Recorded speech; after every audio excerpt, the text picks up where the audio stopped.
I live in a small town in Vermont, the kind of place where Christmas settles in long before the first snow ever touches the ground. People here decorate early, string lights on every tree, and the whole street glows with that warm golden holiday haze. On the evening of December 24th, I was home alone. My parents left to visit relatives, but I stayed behind. I had work to finish before the year ended. The night was calm. Snow drifted down slow and quiet, swallowing every sound in town. All I heard was the crackle of the fireplace and, every now and then, the old house creaking as the wind pushed at the roof. Around 1 in the morning, I decided to make myself some tea and finally head to bed when I heard it. Sharp. Sudden. Completely out of place at this hour. I froze.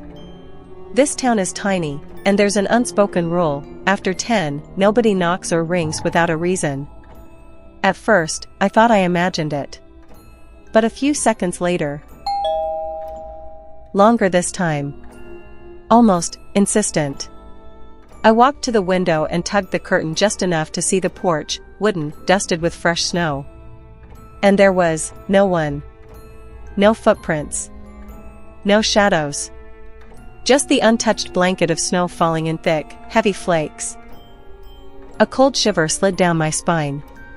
If someone had walked up to the door, there should have been tracks. Especially in snow like that. I just stood there, unmoving, trying to catch any hint of motion in the dark. And that's when my phone buzzed. The porch camera had detected something. I opened the app. The porch. Empty. But in the top corner, a tiny white icon, motion detected. Movement recorded. I glanced back out the window. Nothing. Absolutely nothing. I was about to close the app when, in the last second of the camera footage, something appeared, something I didn't notice at first. A faint, almost transparent reflection in the glass of the front door. As if someone was standing very close, on the other side. I rewound the footage. Paused it.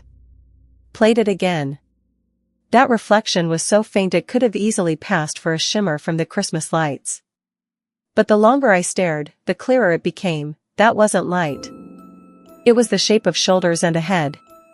Someone had been standing almost flush against the door, so close the camera missed them, but the glass caught their shadow. Snow outside kept falling thick and heavy, yet the porch still had no footprints. Not a single mark. My stomach tightened with the kind of dread that makes you feel sick. I tried to come up with something rational. Maybe the wind hit the sensor? Maybe the road lights reflected weirdly? Maybe. But the doorbell. 2 doorbells. Someone pressed that button. The wind couldn't do that. I typed in 911, but didn't hit call. I just kept the number on screen, just in case. Then the camera sent another alert: motion detected, porch. My heart slammed against my ribs. I opened the live feed with shaking fingers. The snowfall had gotten heavier.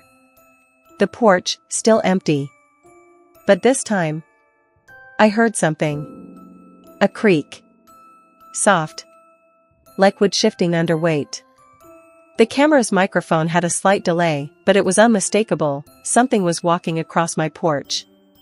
Slow. Careful. I stood frozen in the dark kitchen, lights off so no one could see me, staring at the screen. And then, in the lower left corner, something appeared, just for a blink. The edge of a finger.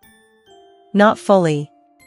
Just a millisecond, as if someone tried to stay in the camera's blind spot, but accidentally brushed into the frame. I whipped around instinctively, suddenly sure someone's eyes might already be looking through the window at me. Bare fingers. No gloves. And outside it was 15 below zero. Who stands out there with bare hands in that kind of cold? My phone shook in my grip. I hit call on 911. But before the operator could answer, another sound cut through everything.